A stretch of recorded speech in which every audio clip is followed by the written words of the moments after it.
Hi everyone and welcome back to my channel. My name is Vanissia, this is the WWxWK Knitting Podcast, and today I am joining you for episode 18 of the WWxWK Knitting Podcast.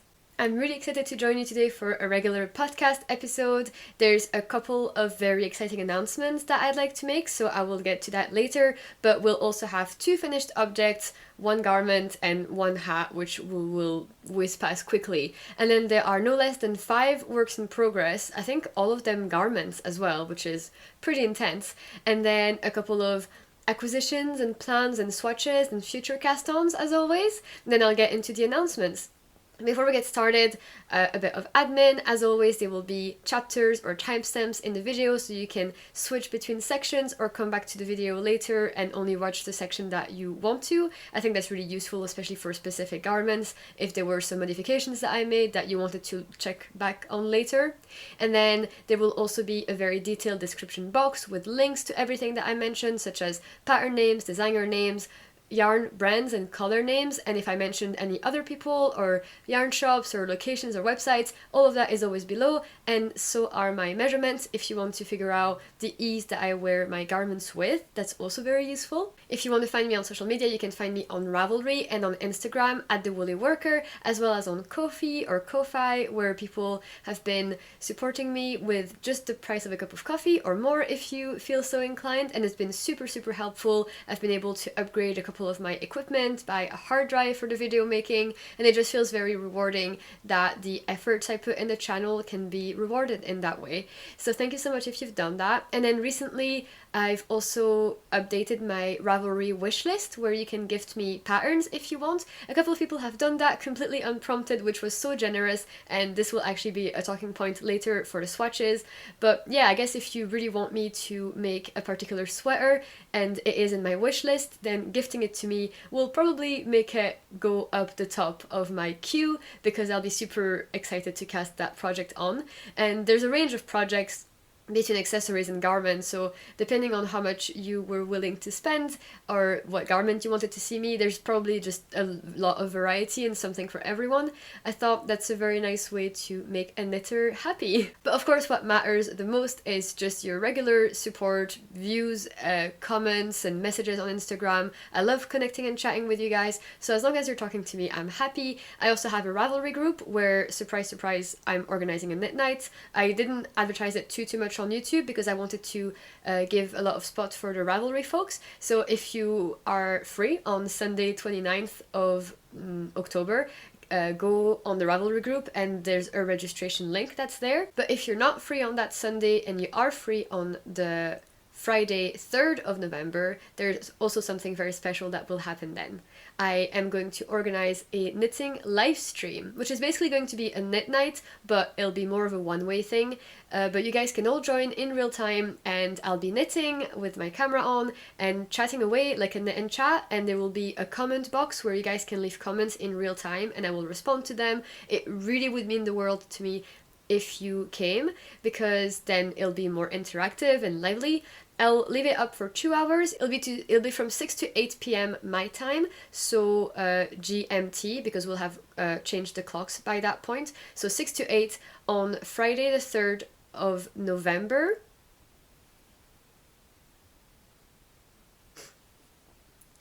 To join, you simply have to subscribe to my channel and put the notification bell on so that you are sure to receive a notification when I go live, and then you can just click on the link and you'll join me. Or if you're joining a bit later on, you can also just go on your subscription page or on my YouTube channel page, and then the video will be there for you to click on and join.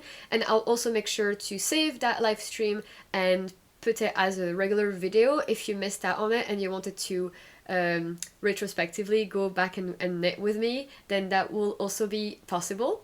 I'm really excited to do that. I've not done it before. I've been wanting to do it for a very long time. There's a lot of things to figure out, and so it won't probably be perfect, but as you guys have told me in my previous video, we can all just chill a bit and figure things out together as we go. It doesn't have to be perfect as long as the spirit is there. So I'm really excited for that. I hope you join me, and it'll be very fun and exciting, and it's just on YouTube, so it's super easily accessible. You don't have to log in or register to any new platform. I'll make sure to remind you in my next video that that is happening. But mark your diaries. And then very lastly, before we go on to the knitting, eagle-eyed viewers and people who follow me on Instagram may have noticed that this video is going to be, or already is, quite different. If you don't know, my computer died on me a week ago, and it's been really stressful and unexpected, and basically I've lost access to my editing software, and I've thankfully been able to recover my files, so I've got all that past stuff, but I can't really edit some new videos in the way that I want to, so this is a temporary setup that I'm editing on my boyfriend's computer, and I'm in the process of getting a new computer, so hopefully things won't be in this weird stage for too long, but bear with me while I get my life back together. Thank you. The last very exciting thing that will happen is a Woolyknit collaboration that I'm so proud of and excited to tell you all about it. And here's the timestamp if you want to go check it out now and you can't wait. But if not, then just stay tuned to the end of the video, and then we'll talk about that after I talk about my swatches and cast-ons. So I think that's everything for the little chat at the beginning of the video. I know it was a lot, but there is a lot to talk about, and I hope that you are ready for this episode today. So I'll talk about what I'm wearing first, and I don't know if you recognize this or if you have been here for a while. I've been talking about this project since pretty much July. I even showed the yarn when it was an acquisition before that, and it's basically a fingering weight sweater. It's the Cozy Classic Light by Jessie Made Design. I cast it on in July because I thought it'd be a nice long-term project. I knew it would take a while, and the thing I didn't really anticipate was that it wouldn't be that practical or portable a project, because I was doing helical knitting with 2 skeins of yarn, and that was pretty much meaning I had to be doing it on my desk, because when you do helical knitting you don't want your skeins to get too twisted, so I had to manually go and then twist them every second row when they would get twisted. But it was okay, it was enjoyable. There was quite a lot of things I did to modify it at the beginning, and then I had to figure out the right amount of sleeve decreases and the sleeve length on the first sleeve, and then the second one was easy enough to just copy. The body, I was scared of playing yarn chicken, so I wasn't really cruising through this project. It was a lot of stop and start, and it did mean that it took basically 3 months to make from start to finish. But I love the finished project. The yarn I used is the Cami Alpaca Silk Cashmere fingering, so I think it's a 70-20-10% blend, and it's hand-dyed yarn, and I only bought 2 skeins, and I was able to make a project with just 800 meters of yarn, which I think is great and economical. I'll talk about the price of this project a bit later on at the end usually.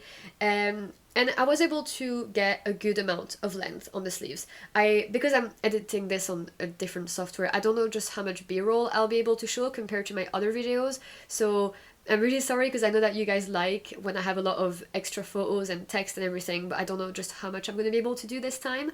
But I'll show you what I'm wearing. So it's a good enough length. So this is my belly button, so it's not cropped. I added I added 1 inch to the full length version in the instructions, because Jessie Made crops a lot of her sweaters, more than I would be comfortable with. But this is nice and comfortable, where I could tuck it in for a little bit of an effect, but also it naturally hits a good point where it allows for a nice range of movement, you know, like I don't feel like it's tight at my hips. So yeah, I think it hits a really good point.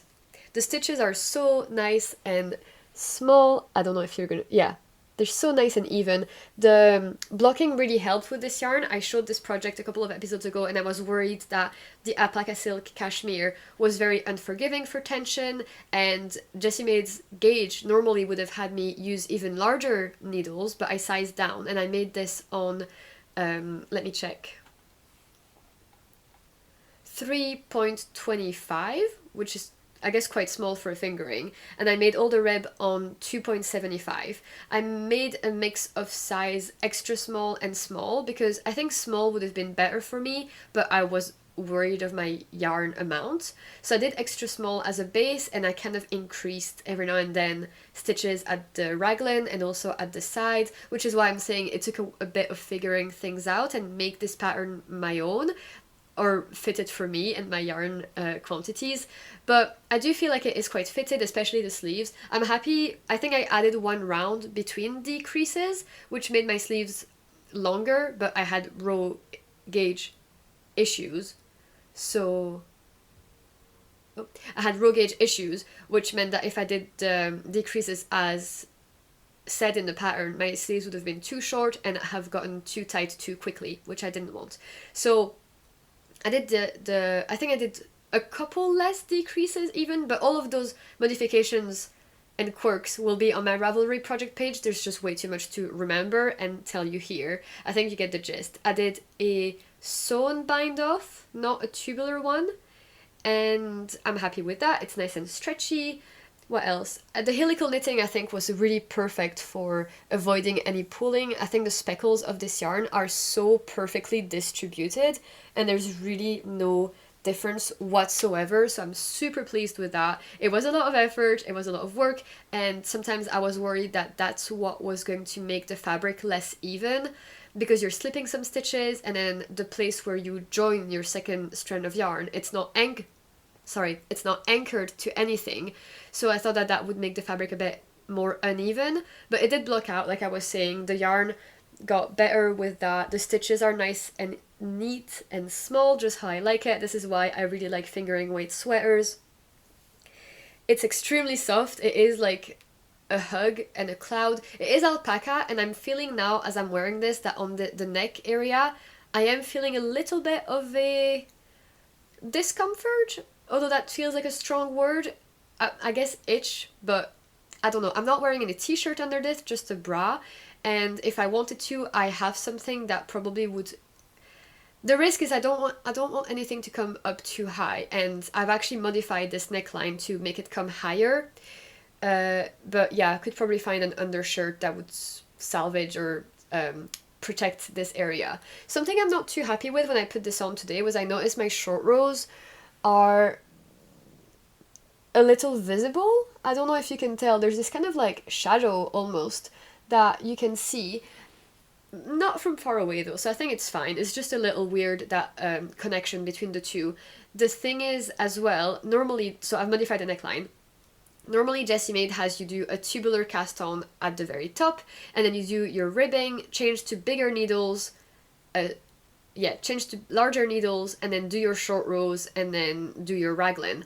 And that's how she constructs it. However, people have been complaining, and I've been seeing on project photos, that that creates a huge, like, stretchy neckline that almost becomes a boat neck after a while, and I really didn't like that, or didn't want that, and I thought I could try experimenting. So a lot of people have said that what you can do is cast on less stitches than your size, either at the top, like Jessie Made recommends that construction, and that will be good to go, and then you increase them when it's time to do the raglan, or you can also combine that with a different technique, which is not only do you cast on less stitches at the neckline, but you're also starting at the actual base here as opposed to the ribbing, and that way that gives a seam that will give structure and will not stretch out as easily, because your cast on will be like, I just did a twisted cast on as opposed to a tubular cast on, which will just like really stretch out, especially if you don't put any elastic. So I hope that that was all clear. There's a lot to say about this project and all the different modifications that I made and my experience of knitting it, but overall I'm really happy with the final fit of this. Like I said, it was quite fitted on me, which is different than the usual. I'm also happy with my raglan length. It is not at all a bat wing, and it feels super comfortable where I can move. My underarms have room to breathe. My sleeves are really nice and fitted, which I adore. It makes me feel very elegant, and the sweater feels less of a comfy loungewear oversized sweater and more of a classy sweater. I was worried that the sleeves were going to be too short, and I guess if I had it my way I probably would have made them a little bit longer, but they did grow quite significantly with the block. Like I think before block they were here basically, and then the block has brought them a bit more towards the wrist bone. So I think it's really cute. I think it goes well with the fact that it's a fitted and a little bit cropped jumper, that the sleeves aren't oversized. I think the proportions would be off if that was the case, and I think I'm still in that experimenting phase where I'm trying to make lots of different sweaters in different shapes and different modifications and length for either body or sleeves or necklines. Like I'm trying everything out because I want to figure out what I like, because I don't really know yet. I mean, I'm getting a good idea, for example, now that I really like drop shoulders and saddle shoulders. and I think I'm getting more comfortable cropping bodies as opposed to just doing full length. And then for sleeves, I think that's the area where I still don't know what I like. I know some people have very strong feelings about the length of sleeves that they like or they can't tolerate. I still feel like I don't know, so I'm making a lot of different ones to figure out what I want to work towards in the future. So overall, I am really happy with this jumper. It was a work of, like, it was a labor of love. There was a lot of work that went into it, but I feel like now that I've got this as a good template, this would be a perfect basic jumper to do in other fingering weight yarns. For example, Kinross 4-ply is a definite possibility for me in the future. Maybe a black jumper like that would be amazing, and I think a very likely item that I will do in the future. I will say later, I'm making another fingering weight sweater right now, and I'm in the process of trying to find fingering weight sweaters that are worth the effort and the work. So this will make the list. I will recommend this as a fingering weight sweater. If you've never done one, I would say it's a beginner, like it's fine. The lifted increases may be a bit different than if you're used to like knit from back or make one right and left.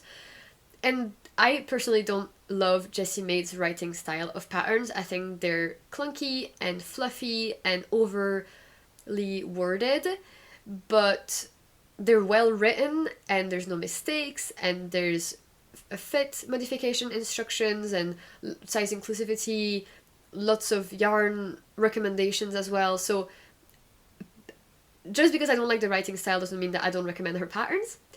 And the final cost for this then, it cost me just under 2 skeins of yarn. So it was £44.62, which I guess is a little pricier than some of my other pieces, but because it's hand-dyed, I think it's an absolute steal. And it is alpaca silk cashmere, which again feels so good, and felt really good while knitting it as well. So the knitting experience was good, although it was quite slippery. So next time actually I will make this on wooden needles if I was to use that yarn base again.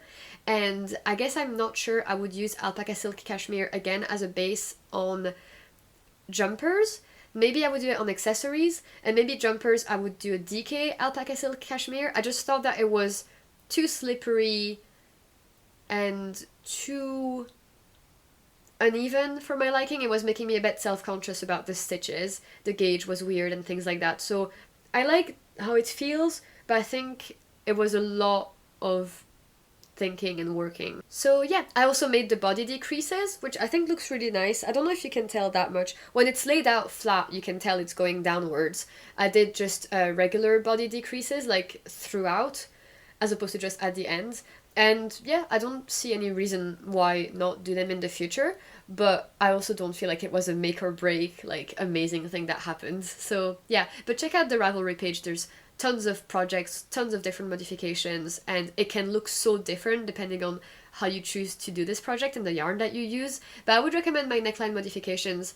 I'll see how this wears with time and if it stretches out. Alpaca is known to stretch, so that's also why I was really wary of having a good seam here for the neck. But yeah, I like this jumper. I like how I feel in it. I would recommend it. I recommend the yarn as well, and I'm super happy with it. So a good thing to have of the needles. And I've already cast on my next fingering weight jumper, as you will see later. So the next finished object is an Oslo hat, and this will literally be only 2 seconds because I've already made this exact same hat in the past. So this is the Oslo hat by Petite Knit, and it literally is the exact same as I've made before. It's in Filcolana or Weta held double. I've made the brim a little smaller and the body a little smaller before doing the decreases. And something that I will do in the future is embroider a Belgian hat at the front. It's for my dad. He has requested that modification. Something that I still feel weird about with the Oslo hat is it doesn't really have a nice folding edge. And I know some people have said that if you block it the correct way, you might be able to block that edge, but I blocked it like unrolled, which I guess was my mistake. But yeah, it seemed a bit smaller when I finished it, but then I blocked it and it got bigger, so yeah, no surprise here. Our Weta is a superwash wool.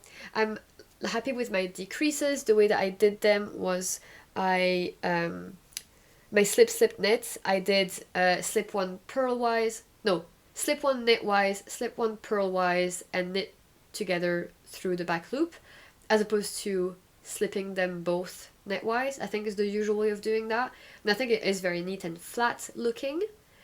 And yeah, I'm not going to embroider it just yet. I'm kind of still annoyed that I've had to do it twice and it didn't feel like that long ago that I did it the first time. Or maybe I'll buy a patch and just like sew on a little patch. I know Anne from my North Knitting Corner has been doing the same kind of thing where she's knitted a hat and then she's embroidered one of the, I forgot where she's from, sorry, one of the Scandinavian flags. I think Norway is where she's from, but I could be wrong. And it looks really, really cool. So maybe I'll do that instead of embroidering it because it was a little bit messy.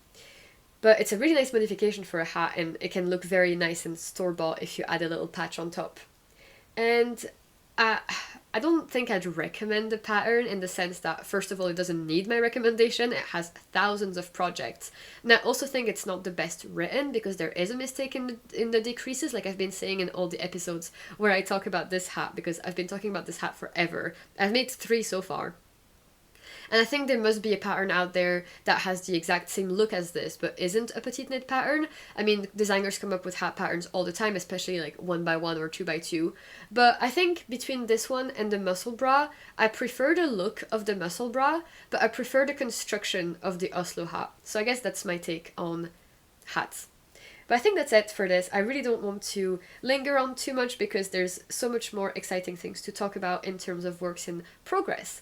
But if you have any questions, as always, I'm happy to answer them and to expand more. And this actually was just under 2 skeins of yarn. I didn't have to crack into the third one because I made it shorter. So this actually cost me £7.49, which is really affordable for a gift knit, for example. And I will not be sending that one in the post. I will wait until my dad comes here to visit to give it to him in person because I don't trust the post anymore. Okay, now, the works in progress. So, I will talk about my main whip right now. I've literally just bound off the body before finishing this video. Before starting this video, I was a bit lazy and it was half done and I was like, no, that's not a practical way to show people. So, cast off the body first. So, this is the Lakes Pullover by Ozetta. I've talked about it before. I think it was in the latest podcast episode where I had a bit of a dilemma with the neckline. But I'll show you first what I've got so far. So, as you can see, we've got a body. And actually you can totally see the difference here where I gave it a mid-project block here. And this is after blocking. Oh, this is all after blocking. This part is before blocking. And this part is the rib. And how awful does that rib look? I was laughing at how not aesthetically pleasing this is. I know that it'll be fine after blocking. I'm going to basically make it as square looking as possible. I've got my little pins, like the comb looking pins, that I really like for ribbing, to have those straight angles and to make sure that the ribbing doesn't cinch in but is level with the body. Ozetta recommends just using the same needle that you do in the body, but I know for me there's no way that would work because I'm a loose knitter. I'm an even more like looser ribbing knitter, so if I use the same needle for ribbing, my ribbing looks huge. So to get the effect that she got, I knew that I needed to size down and then kind of stretch it out in the block, and then it would just kind of flow nicely. It wouldn't act as like a cinching element. So yeah, it looks awful just now, but it's fine. As you can see, it wasn't even that much that I added after the blocking.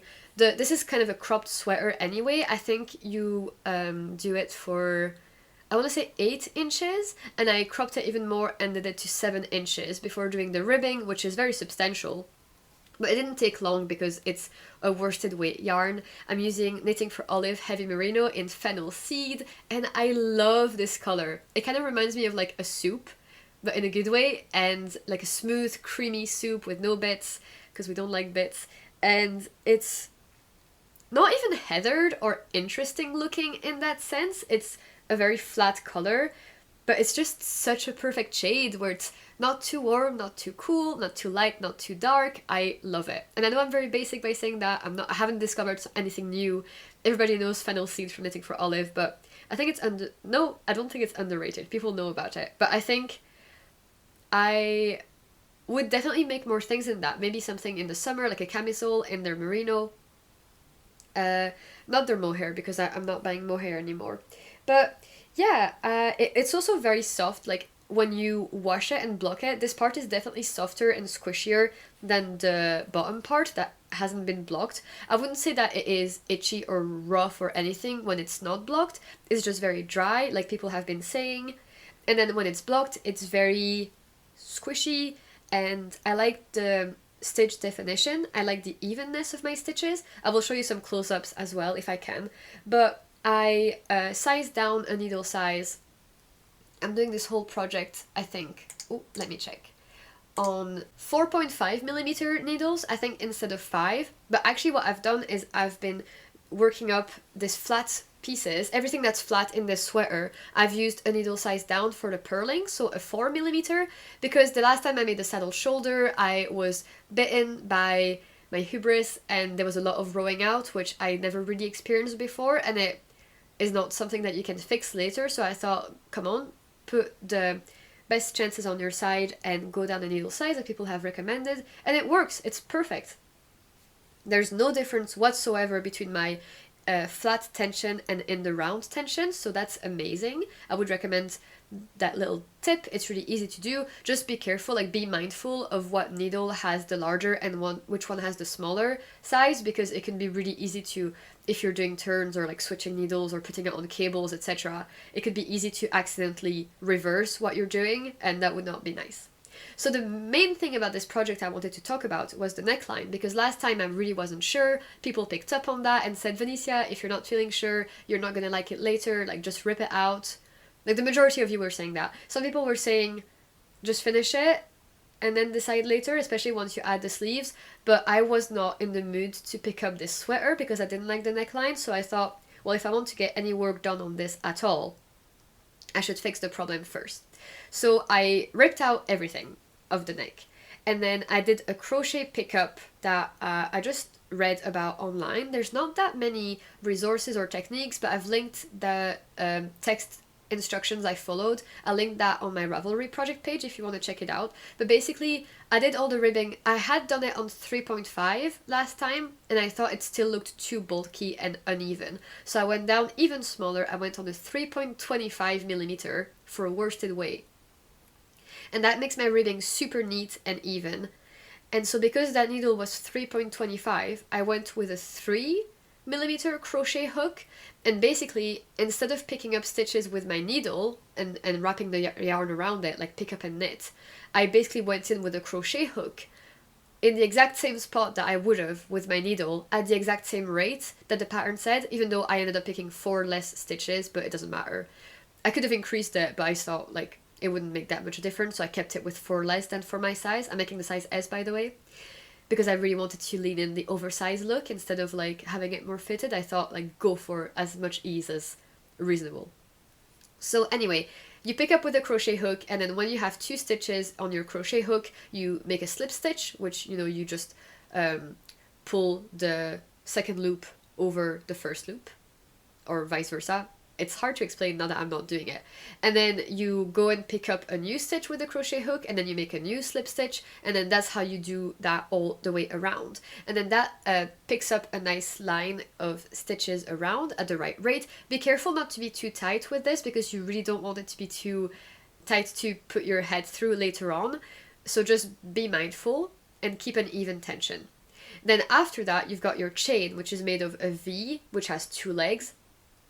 And so with my knitting needles, I then went inside of that V between the 2 legs, and I wrapped my needle, my yarn around my needle and pulled up my loop from there. So you go in the V and you pull up a loop, and then you go in the next V and pull up a loop. Some people have said that you could go under both legs, and then that wouldn't leave you with a horizontal edge, and I will show you that in a second. But I liked the look of that horizontal edge, so I went inside of the V. And I will show you what that leaves as a visual feature. It's a really neat little edge of stitches, and what you can see here is the outside leg of the V of the crochet slipped stitches. So I think it's really nice. It's not at all noticeable from far away, and from up close it looks really good too. I think it's particularly helpful for the tricky areas for picking up stitches, which are the diagonal lines on the side. because that's where the ratio isn't 1-to-1, and this edge specifically, when you're transitioning between the diagonal line and the horizontal front, this is where you get holes, but there's no holes here anymore. I think it's perfect, it's amazing, I am sold. And after that, I knitted my ribbing halfway through, did 3 rounds of double knitting as a folding edge, and then continued to do the other half of my ribbing, and then I knitted it down with the pickup edge, and it does look, it's not that it looks messy, it's just a little bit more bulky, because now we have that edge of picked up stitches and knitting down the stitches with the pickup edge and having the crochet slipped edge. So there's a lot of things happening on the inside, but who cares? And it is stretchy enough, and the crochet slip stitch edge gives stability that you don't have to go back afterwards and maybe add an elastic or something. That crochet edge acts as a stabilizer. So it's really just all beneficial, no drawbacks whatsoever, and I'm really going to be doing that for future things. I don't know how different this would work for raglans, for example. I think it'll work perfectly for drop shoulders and saddle shoulders specifically, because that's where you've got quite a lot of different moving parts and those weird angles and slopes, whereas in a raglan, technically, you could have a 1-to-1 ratio, or you could have a 2-to-3 ratio, but it doesn't change anywhere else. So I'll report back if I end up doing this on the raglan, but I'll definitely be doing that on my next drop shoulder.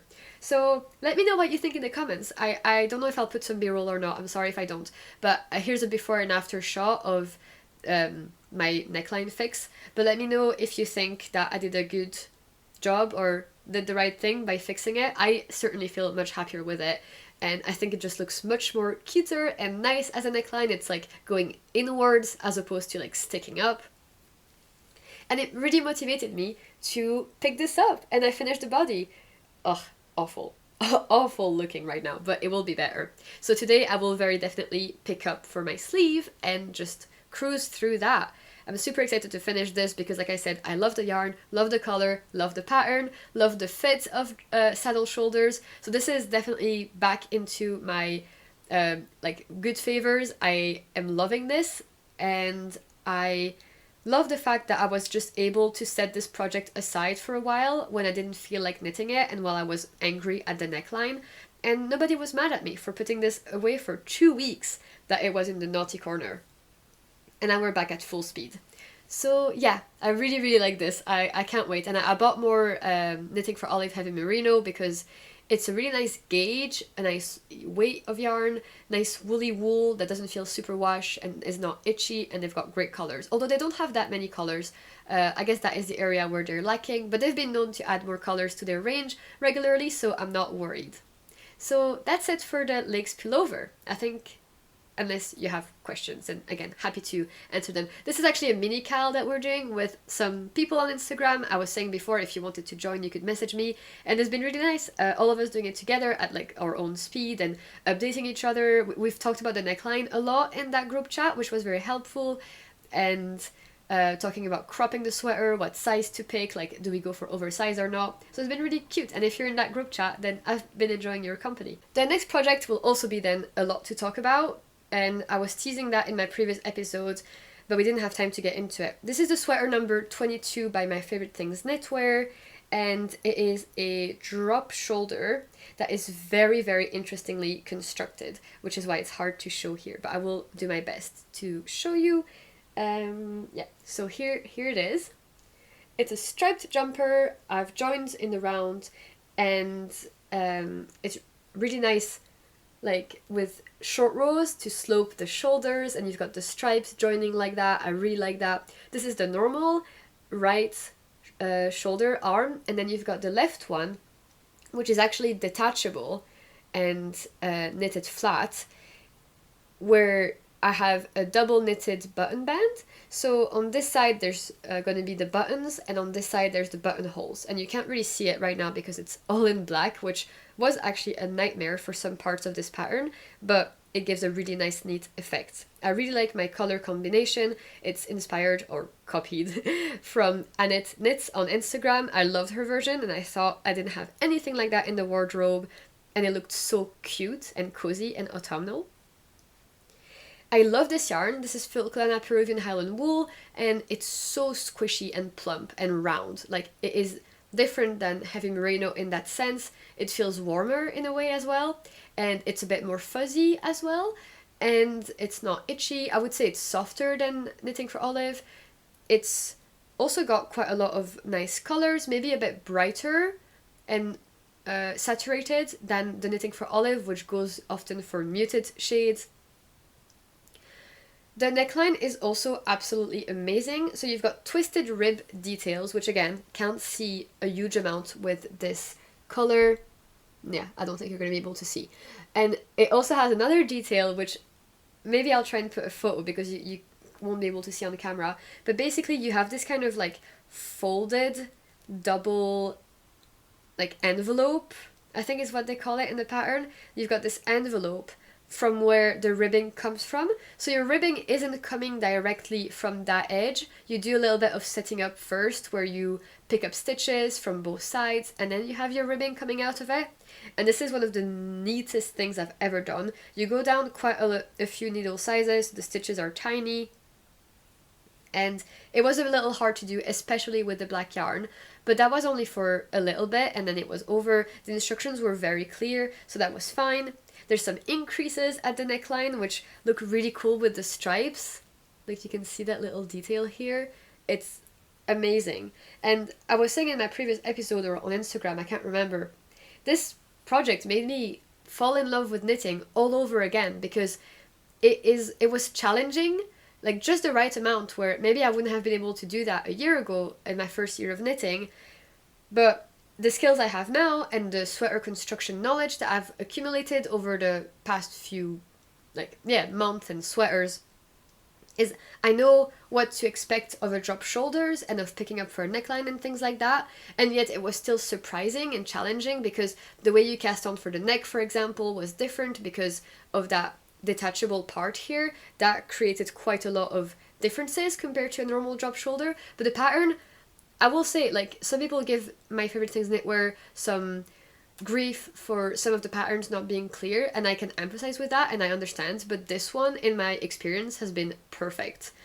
No mistakes, which would be detrimental because you're really having to trust the designer, and the designer tells you, you know, don't worry about this because this will happen later. Like, she kind of preemptively reassures you for things that may pop up in your mind where you think, oh, but this won't work, but she tells you it will work, which I appreciate that as an overthinker. And there's nice instructions for like the stripe construction, the short rows. It's great. It's been a joy to work with. I've been enjoying this so much. I've not picked this up in a while because I was working on other projects, and I think because I was enjoying this so much, I didn't want it to be over so quickly because the yoke was done so fast. I was like, I need to stop myself. But I'm going to finish the body quite soon, and then the problem I have is that I can do this sleeve no problem, but for this sleeve you kind of have to pick up your stitches inside of the button band, and I don't know if I want to knit on my buttons before or after. I guess it's not that much of a problem. I wanted to do the buttons as soon as possible because it's a task I don't look forward to doing and I know I would be avoiding it, and so I still haven't done them. But I do want to make sure I block this button band a little better because right now it's a tiny bit wonky and not like the straightest lines, but I'm sure it'll block out. It's always hard with the tension with double knitting, isn't it? But it wasn't that much double knitting compared to a button, like a normal cardigan button band, so it was really, really fast and enjoyable. But yeah, the way that you pick up for the sleeve will be a bit weird because of that like shoulder thing that's happening, but I should pick this back up because I really want the finished item. I think this will be so wearable inside the house as a cozy loungewear warm sweater. Like, that is what I crave and need right now, so I really need to get going on finishing this so I can wear it. But yeah, I love it so much, and I love the yarn and I love the pattern, so this and the Lakes pullover have just been so amazing for me as a knitter. I've been having the time of my life, and I think that they're like classic and simple enough that they'll be wearable a lot, as opposed to those sweaters that are super enjoyable because there's so much happening and so much lace or cables or fancy things happening. Like the sycamore sweater, there was a lot of Japanese short rows to make those tiger stripes, but it is very visually striking, so it's less wearable every day, day to day. Whereas this will still be, even though it has like this button band on the shoulder, the colors and the drop shoulder style, I think will still mean that it's super wearable and it doesn't feel like a fancy jumper. So yeah, I think they're super interesting to construct, and yet they'll also be very simple to wear, is what I'm trying to say. But I hope that maybe this motivated some of you to pick up this pattern, or if it was on your list, to move it up the list, because it's so much fun. And if you have any recommendations for a sweater that kind of looks like that, or also has a really, really fun construction, please drop them below, because I think this is going to create a gap in my life when I finish it, where I'm going to keep wanting to find this joy again. But I'll move on to the next project.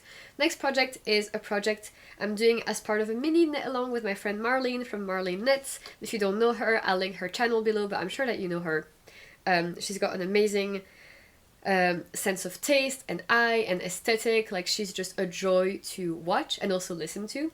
And we both had this project on our lists, and we both thought it'd be nice to do it at the same time, so we had a video chat for the very first time last week, and we cast it on together. We're both doing it with unspun yarn, and I'm using Mencholopi.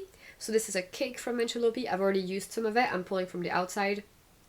And I really like Mencholopi because I've heard that unspun can be quite itchy, like Letlopi, Plotolopi, but I find Plotolopi is the unspun one. I heard can be itchy, but this is really soft and very affordable, and I only bought 3 plates and they were like £8 each, so basically yeah, this is going to be a super affordable cardigan. We're making the Traveler's cardigan by Ozetta, and this is my swatch. So it's really nice. I've gone down quite a few needle sizes because I'm already a loose knitter and I didn't want my yarn to split with the unspun, so I was being super wary and mindful, like I was barely grabbing the yarn as I was wrapping it around, and that led me to having a gauge of like 12 stitches, which was not what we wanted. So I went down to a 5mm needle as opposed to 6, and I'm also doing that thing where I'm knitting the whole cardigan flat, so I went down a needle size for the purl side, and yeah, I think my swatch, however, is a bit loose, more loose than my knitting. So I'm worried my knitting is coming up too tight, but I'm doing the size small, so at worst I'll have an extra small, which I still can fit in. But I still wanted to have something large so I could wear things underneath, because this will be an outerwear piece, because it'll be so warm. But it's also very light. And yeah, so this is the swatch. Really nice color for me, I think. It's a little, maybe brighter than I wish, although it doesn't look bright, I don't know. Maybe it's a little too minty looking green, I don't know. There's something about it that I'm not 100% happy with, but maybe like 90% covers it, so that's fine. So that was my swatch, that was the plate, and I will show you my project now. It's a little bit awkward to show because this is an integrated button band project where you do the button band on a smaller DPN at the same time, and I don't have a DPN, so I'm actually having to use just a normal circular needle. But we cast on the back with Marlene, and then we finished our call when we were like working the back, and then on my own I've made a bit of the front. So here's what I've got so far. So this is it's facing you the right way. So got the front coming up, and then I'm gonna have to make the other left front later on, and this is the button band that I'm talking about.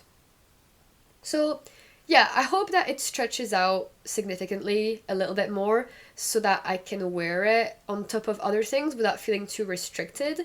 But something that I'm going to do is I'm going to cast on 2 extra stitches on each side when I join the front and when I join the front and the back.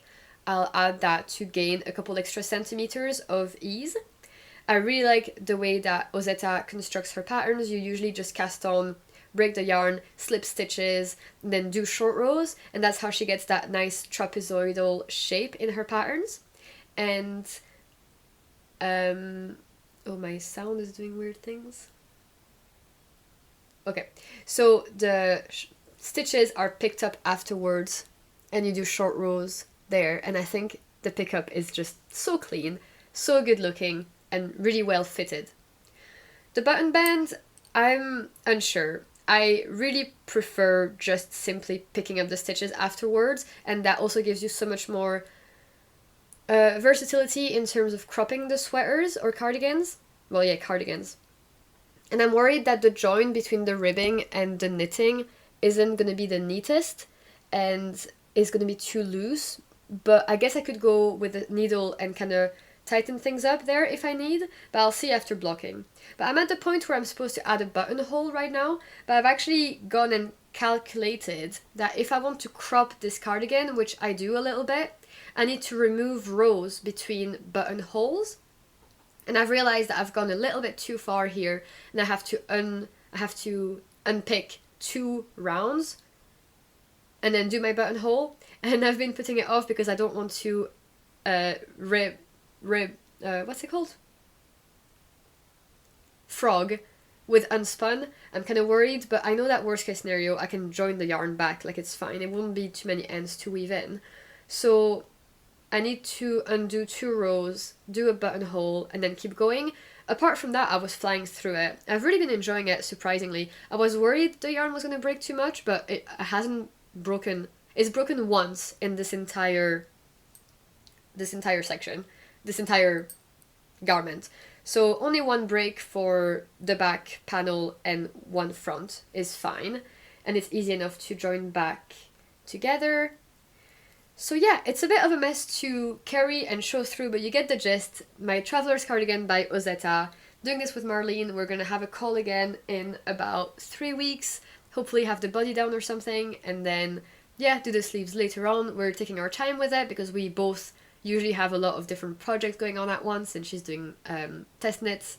So I think that's it for that project. The next project, I guess I won't really talk about it because there's nothing to say. I've already shown you last time, but it is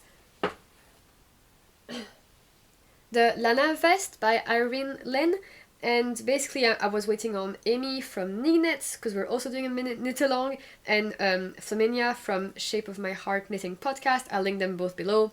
We're doing this together, and Knit was in Europe for ages, so Flaminia and I waited for Amy to be back, but she's back. She has swatched, you may have seen in her stories, so I'll be picking this up really soon. I think I just need to free up some needles because all my needles right now are like 4 and 4.5 millimeter. They're all being used, so I'm struggling just to find enough needles.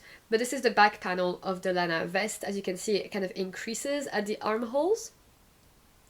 So yeah, I haven't touched this in a while, but I was really enjoying it. I've been wanting to have more cables in my life for a long time, ever since finishing my vest. This is another cabled vest, but very soon I'll be knitting a cabled sweater because they're really enjoyable to do, and I love the effect. Like, you just can't replace that. I'm using Cascade 220 in the color Walnut Heather, and I really like this kind of medium shade. I think it doesn't hinder or hides the cable too much, and yet it's a bit more subtle than a white cabled vest, and I'm gonna have a lot of white cabled sweaters later on, I foresee, so I didn't want to have too many similar looking things in my wardrobe. The other thing to say is that this middle panel is actually knits and purls, it's not a cable, and I like that less than the cables. I kind of wish it was cables, so maybe I probably won't, but if you're like me and you like cables more, you could probably replace that with a cable pattern that spans over the same amount of stitches, and it wouldn't affect the gauge too much. You don't do a cabled gauge swatch for this, you swatch in stockinette, which I think is a little bit odd and doesn't accurately tell you what your gauge will be when you're cabling, because, for example, Flaminia, she says that her cables are much tighter and my cables are much looser, so it's not like people cable in the same way. But oh well. The pattern I think only has 5 sizes and is meant to be worn with a lot of ease, so I think you don't have to be that precise anyway with the stitch counts and the swatches, because it'll just be oversized. I really like the moss stitch. I think it's my favorite part of this entire thing, even though I just said I love the cables. But I think this yarn is perfect for a lot of different things that you want to do, and is very affordable and has lots of colors, so yeah, and it also blocked out really nicely. Like the drape of that is really cool. The last thing I made with this was my Loom sweater by Sari Nordland, and it was color work, and that one was quite dense. I think it was on 4mm needles, and I'm doing this on 4.5. Let me check. Yeah, I'm doing this on 4.5. And as soon as I pick up for the two sides, then I'll join in the round, blah blah blah, and then I'll really make sure to make the neck as soon as possible to really give a better idea of what this will look like on me, because so far it's looking like obviously just a shape. And I think vests is just so much more rewarding when you finish all the finishings before doing the body, and then you can more accurately gauge how cropped to make it, because you know what it looks like on you. Again, no, not rocket science, it's just the way that I definitely prefer to do my garments is making the body last. But yeah, lovely project, really enjoying it. Haven't done it in a while because I was waiting on Amy, but I'm gonna pick this back up really soon when I free up some needles. So yeah. The next project is a fingering weight jumper. I cast it on almost immediately after finishing this, and it is the Syra sweater by Tricot Design MCL, and I'm making this in Kinross 4-ply in the colorway Beadlet, and I showed this in my autumn plans video, and it looks really cool. It's a little darker here on camera, but it's brighter in real life. It's an amazing burgundy shade. Like, it's so perfect between having enough blue and red hues to it, and in real life I think it looks like wine basically. So I'll show you what I've got so far. It's a drop shoulder design. So I've made the back, made the front, joined in the round, and I'm just working on the body right now. So I've done quite a lot, and it's because I'm loving this yarn and I'm loving this pattern. So yeah, I think this pretty much shows you everything you need to see. It doesn't look like much right now, and it looks quite small, but it's on like a small cable, so obviously it'll stretch out more later. But you do this kind of panel at the back, and again you do short rows and you pick up. I don't think you're going to be able, yeah, I guess you can see kind of. So it gives that slope for a good fit, and then you cast on for the neck, do your front and back, blah blah blah. And I cast on 2 extra stitches, again, on either side, or maybe 4? No, 2. Let me check. No, I didn't add any different stitches than what the pattern said to do, so ignore me.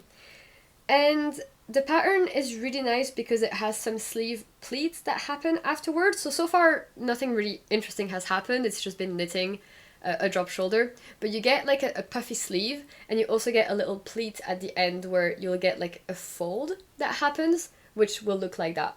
And I'm really looking forward to doing that. I've never seen that before, and I would love that in ready-to-wear garments, so it'll be nice to knit my own one. And just a really nice little clever detail that will be unique, but not make the garment any less wearable. And I love this color for me. I love dark colors, and the thing that I've been enjoying about this so much is the gauge, the needle size, and the yarn. Like, I'm finding this so enjoyable to knit on at any time. It's so small and so portable. I've already used 1 skein of yarn for this, and I'm on my second, and it's light as air because the skeins are 50 grams. And the stitches, I'm using my metal needles, it's just gliding. I like the yarn because it's not too slippery or not too catchy on anything, and I find I can be really fast, and I wasn't rowing out in the flat parts of that, so my gauge is really nice and even, the stitches are really nice and even, it's dense, and right now I can see through it. I don't know if maybe you can as well, but I know that when it blocks, it plumps up a little bit and fuzzes out a tiny bit. So, and it also softens a huge amount. But I love it like that. I know some people say, for example, Hol's super soft. They don't like to knit with it when it hasn't been blocked yet, because it feels very spinning oily. But I don't have that with the Kinross 4-ply at all. I honestly would just wear this like a knit with it if it didn't even block to what we know it blocks out as. Like, I think this is a sustaining thing, but obviously I know that it will block out and be super nice afterwards. I've got my little penny gloves here that I've made in Kinross 4-ply that I've been wearing indoors recently because it's been so cold, and I love them. They're so good. I think this is the fabric, this is my favorite fabric I've ever knitted, so I am so eager to work on this project because not only do I love working on it, but I also know I want the finished object, so it's both a project and a process knit. And the color is just very interesting, and for me, I really don't do a lot of things in pink or burgundy, so it's really interesting because when I was working on my Kinross 4-ply in this grey, it was so boring. And I love that jumper and I wear it all the time, but it's so boring, whereas this is gonna be, like, this is just more visually appealing. So yeah, that was the Cyrus sweater by Tricot Design MCL. She's got a ton of patterns. I don't know how she does it. And they're all super romantic and they all have nice details and quirks about them and like balloon sleeves or crochet edgings and things like that, and lots of different constructions, yarn weight, yarn fiber contents. She definitely is worth checking out. So yeah, go check her out. And I think that's it for my works in progress. Yes, we did it. So really quickly, I'll talk about my swatches and plans for casting on and acquisitions really quickly. I made an order at Knitting for Olive, I talked about before. I bought a sweater quantity to make a cabled sweater, but I'm showing that in a cabled sweater video that's gonna come out soon, so I guess I'll show it then. And then the other thing I bought was a second strand to go with some Surrey I bought ages ago. Yarn dyer that I really like, Nervous Fiber, was having a sale, and I got 3 skeins of this Surrey alpaca, and I really found it difficult to find a color match for that because it's kind of a green, kind of a brown, and I found this color called Soil on Knitting for Olive, which I thought, yeah, I think that would work really well. It's obviously less green than this, but I also didn't necessarily want to emphasize the green. I think it'd be nice as a subtle shade. I think it's more khaki is the name. So let me know what you think of this color combo. I think definitely a swatch will tell, but I think it's not too far-fetched of me to have picked this to go with that. And I think it's the same kind of lightness and darkness of that. Like, it matches that. I'm really bad at talking about colors, like hues, shades, tones, all of that. But what I'm trying to say is that if I put that in a black and white filter, I think they would have the same shade. I haven't even done that, but yeah, they would look the same in black and white. And yeah, it's just that this is a bit more green, but I think it'll work well, is what I'm trying to say. And this is going to be a Semper sweater by the Knit Pearl Girl. The thing that has stopped me casting on is I still am hesitating between a v-neck and a crew neck. I don't have that many v-necks, so I think I'm leaning towards the v-neck, but also I'm wondering if I don't have a lot of v-necks for a reason, and it's because I prefer crew necks, which I think I do. So I'm still hesitating. I have the pattern for the crew neck, which then would make more sense for me to cast that one on, but I keep going back to the idea of the v-neck, so I think, should I listen to my gut and go for the v-neck instead? So yeah, maybe if you have an opinion on whether to make the v-neck or the crew neck, let me know. The next thing that's going to be cast on imminently is a pair of socks with this yarn from Retrosaria Mondim.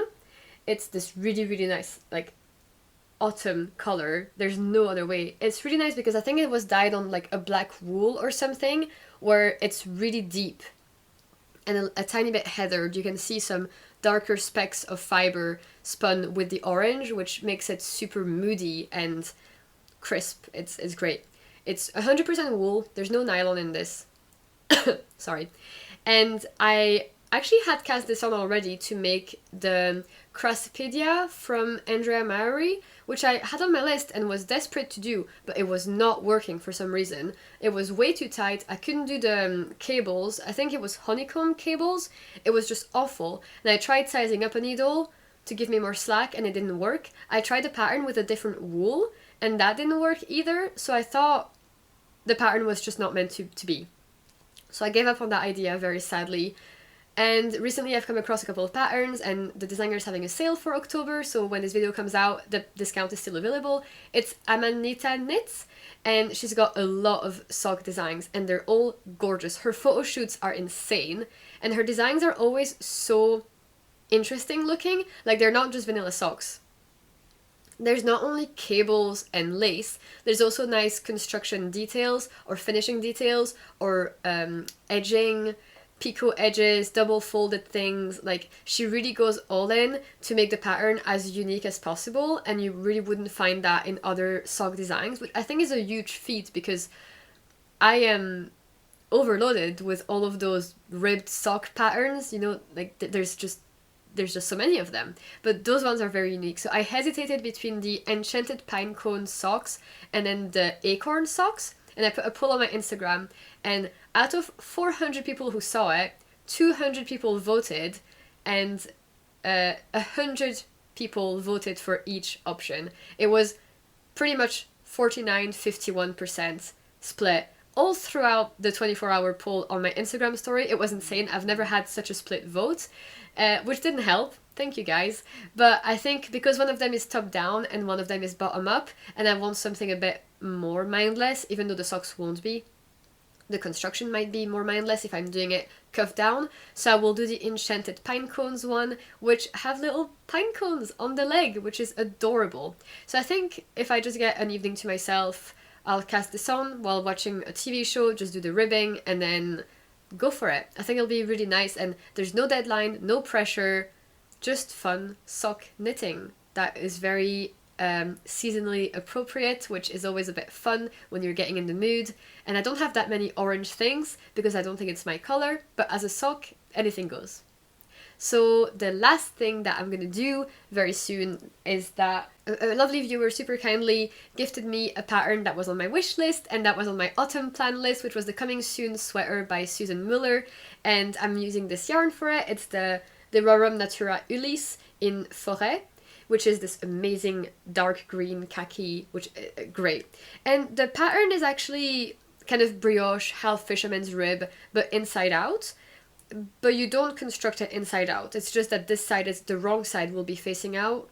Watch my previous episode if you want to hear more about wrong side, right side of half fisherman's rib.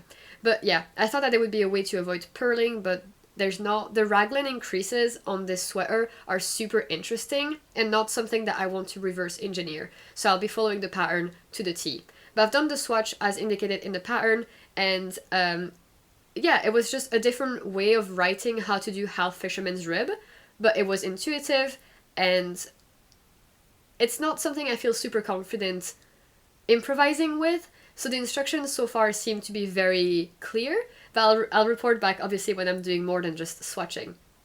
I have swatched, so this is the like good side of fisherman's rib usually, and then this is the wrong side, which is what we want facing out, and I really like this. This is so plump, so squishy. The yarn is amazing and soft when you block it. Like, I was so shocked because it already is like nice, but it is quite dry. But when you block it, it becomes really, really squishy and soft. So I think it softens even more than the Knitting for Olive I was talking about before.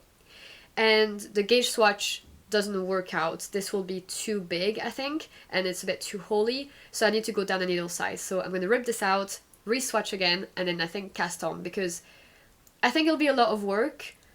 And I think I'd like to have it on the needles. But again, I'm using already this needle size quite a lot in all the other jumpers, so I might need to do some reshuffling about to see if and when there's a place for this sweater on my needles. But I love this color. I love this color. I think I'm feeling very satisfied right now with my color choices. And they've all been working out. I know I spend a lot of time planning and researching, and it's really nice when it pays off and I don't regret my choices. And the colors bring so much joy that I reach for those projects. I see them on my like whip pile and I'm just, oh, I want this color right now, or I want to have this color. And yeah, they're so nice and dark. I'm loving this right now. Okay, so I think that's everything yarn related. Well, no, project related. The very, very exciting thing to talk about now is a Woolyknit collaboration. So I'm extremely pleased to announce that I'm going to be partnering with Woolyknit for a sort of two-sided collaboration. The first thing is that they sent me some yarn, which I will show and talk about what my plans are for that. And then the second part of the collaboration is a little knit-along that I'll be hosting on Instagram. So the first thing is the yarn. They sent me 4 cones. I was able to request the colorways I wanted, but then 2 of them were out of stock, so they sent other things. So I'll show you the first 2. this is what I wanted, and they're all merino wool because they're my favorite yarn qualities of them. I've made 2 things with the merino wool so far, so I want to say, you know, I don't think I've ever done a collaboration or sponsorships or anything like that on my channel, because I feel very strongly about keeping this channel as authentic as possible and also as ad-free as possible for you guys, because as a viewer, I don't want to feel like I'm being advertised to in every second of my life. But I feel like this would work out really well because I use Woolyknit before. I will use it in the future. I have bought this yarn with my own money before, and I will again in the future. So it feels very, like, I am genuine when I say that I like this yarn. And if there's anything bad about it or any complaints, I would feel comfortable saying that as well. And I feel like we've established a relationship, you and I, where you can trust me that that's how I would approach partnerships. So anyway, I guess this is how I want you to understand how this partnerships works and my decisions in who I'm partnering with compared to the large amount of companies I've said no to because I wouldn't have purchased with my money or even wanted to use, even if it was free. So the 2 colors I picked here, there's Kalina Grey and Mostaza Green. My boyfriend picked this shade, and this will be a jumper for him. We're thinking the Hensholm sweater by Petite Knit or the Northland sweater. I think one of them is DK and one is worsted, and I want to hold this double, so I think I'll swatch until I get a fabric I like and then decide what pattern to do this based on that. I prefer the saddle shoulder, but I think that's the one that the gauge will be harder to reach for this, so I think it's going to be a Hensholm sweater after all. And then this Kalina Grey, I really wanted for me for a cardigan. I think it'll look really nice and wearable and cute, but I already have quite a lot of grey cardigan plans in mind. Not that they've manifested into actual sweaters, but they're plans. And so this might just end up being a sweater instead. I don't have a concrete plan for it, but I knew that this color I would definitely use in the future. So those are the first 2. And then the 2 shades that they sent me thinking that I would like them were the Blanco White and the Carbon Black. Blanco White and Carbon Black. And again, I don't have huge plans for this yet because I wasn't expecting those colors, but I mean, what's more wearable than white and black? I think the white will be perfect as a first trend to use hand-dyed mohair or hand-dyed Surrey alpaca with, because if I get something white with speckles, I think this will be perfect. And then the black, I could hold it double to make a wearable jumper with. So basically, it's not the most exciting haul because I don't have hugely concrete plans, but I'm just super happy to have a black, white, and grey, and then to have some more yarn for my boyfriend. So that's the yarn that I got, and Woolyknit was just very eager to advertise and have me talk about their merino wool and how ethically sourced it is, and to kind of broadcast it, talk it up, and I will be doing that in future videos and on Instagram to talk about a bit more about merino wool.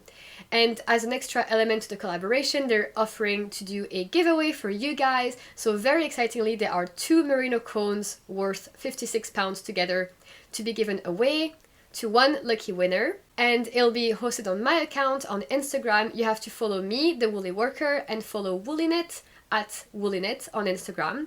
And over the course of the next 3 weeks, we're wanting people to use the hashtag WWxWK Woolyknit. So WWxWK hashtag on Instagram. And the only rules is that you have to be knitting with Woolyknit wool. So anything that you bought from Woolyknit, whether it's a cone or a hank, it can be a work in progress. It can be double dipping in other knit alongs that are going on at the moment. Everything is fine.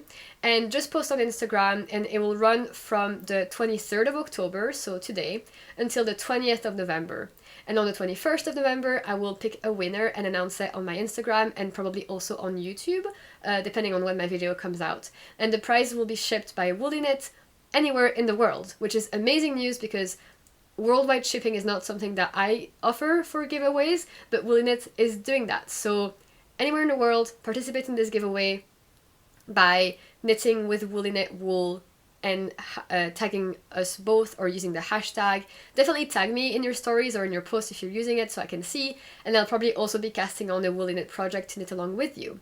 And I think this will be a perfect knit along to be happening because there's been a lot of collaborations lately with Woolyknit, which means that I'm sure a lot of you have been able to snatch some really good deals on wool, and now is the perfect time to then use up your cones, right? Because we keep on buying yarn when it's on sale and with discounts, and then we don't really cast it on, but this is your motivation. If you've bought Woolyknit before, it's a good time to cast on because there's a chance to win even more Woolyknit.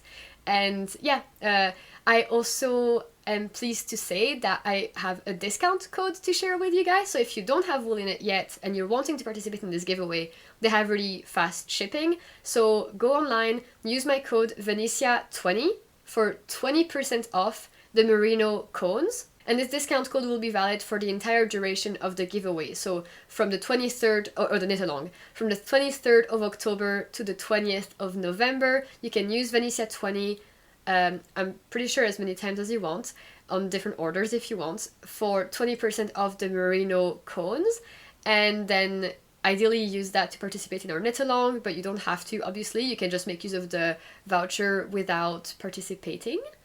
And yeah, I think that's everything about this giveaway. I'm a bit nervous because it's my first time doing something like that, like a knit along and a giveaway and a partnership.